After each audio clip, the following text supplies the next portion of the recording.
गानों के अनजाने अफसाने एपिसोड नंबर 8। आवाज की दुनिया के दोस्तों, आज का अफसाना नंबर 8 चौपाटी में फुटपाथ पर बैठकर लिखी गई एक लाफानी गजल का अफसाना है, जो फिल्म इतिहास के संगीत का एक चमचमाता मोती है, जिसकी आबोताब दशकों तक मांद नहीं होगी। आज एक ऐसे शायर और उसके कलाम को आपके साथ शेयर कर रहा हूं, जो एक जमाने में मेरे बहुत अच्छे दोस्तों में से थे। उनकी जिंदा दिली और खुलूस का मैं आज तक कायल हूं। आज भले ही वो हमारे बीच नहीं, पर अपने कलाम की वजह से वो हमेशा हमारे दिलों में रहेंगे। आप सब जानते हैं, लता मंगेशकर की आवाज, मदन मोहन का संगीत, राजा मेहदी अली खान, राजेंद्र कृष्ण और कुछ हद तक कैफी आजमी का कलाम जब भी एक हुए हैं, गजल प्रेमियों पर एक तिलिस्म सा तारी हुआ है। लेकिन एक फिल्म ऐसी भी रही है जिसमें मदन मोहन का संगीत भी था, लता जी की आवाज भी थी, पर शायर इनमें से कोई भी न था। पहली बार एक नए शायर के साथ उनका मिलाप हुआ था। वो थे गीतकार शायर नक्श लायलपुरी। नक्श साहब ने उनके लिए दो बहुत ही खूबसूरत गजलें लिखी। फिल्म थी दिल की राहें। फिल्म बनी थी सन 1963 में, जिसका निर्माण किया था एस कौसर ने। बी आर इशारा निर्देशित इस फिल्म के मुख्य कलाकार थे राकेश पांडे, रेहाना सुल्तान और दिलीप दत्त। ये छोटे बजट की फिल्म थी और बॉक्स ऑफिस पर यह बुरी तरह फ्लॉप हुई थी। लेकिन आज अगर इस फिल्म को कोई याद करता है, तो 100% इसके गीत संगीत की वजह से।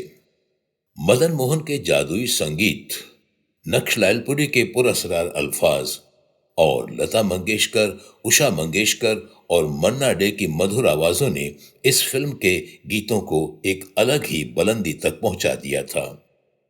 लता जी की गाई गजलों के अलावा इस फिल्म में मन्ना डे और उषा मंगेशकर की आवाजों में अपने सुरों में मेरे सुरों को बसा लो, ये गीत अमर हो जाए भी सचमुच आज अमर हो गया है।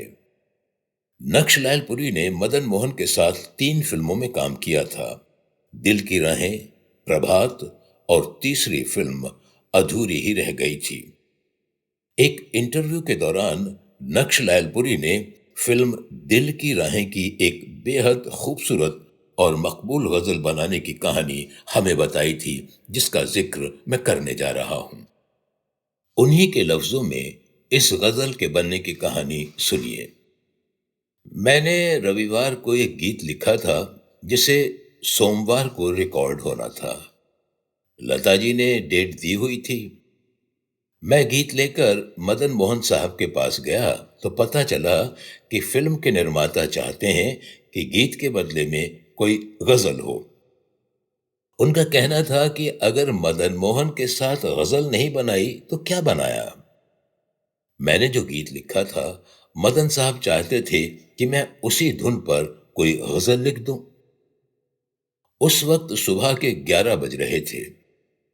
मैंने सोचा कि अगर मैं पेडर रोड से अपने घर मुलुंड तक वापस जाऊंगा तो उसमें काफी वक्त निकल जाएगा।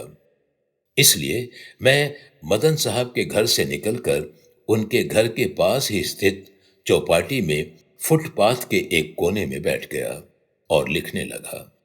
मैंने गजल पूरी की और मदन साहब के दरवाजे पर ठीक 4 बजे पहुंच गया। वो गजल थी, रस्म उल्फत को निभाएं तो निभाएं कैसे।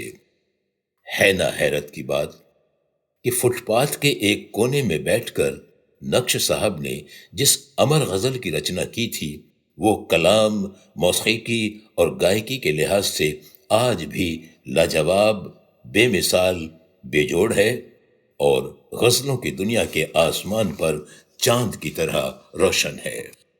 उसके लिरिक्स और बोल सुनिए। रस्म उल्फत को निभाएं तो निभाएं कैसे, हर तरफ आग है, दामन को बचाएं कैसे, रस्म उल्फत को निभाएं कैसे। दिल की राहों में उठाते हैं जो दुनिया वाले, कोई कह दे कि वो दीवार गिराएं कैसे, रस्म उल्फत को निभाएं कैसे। दर्द में डूबे हुए नख्मे हजारों हैं मगर साजे दिल टूट गया हो तो सुनाएं कैसे। बोझ होता जो गमों का उठा भी लेते, जिंदगी बोझ बनी हो तो उठाएं कैसे, रस्म उल्फत को निभाएं तो निभाएं कैसे। इसे YouTube पर जरूर सुनिएगा। ये रहा उसका लिंक।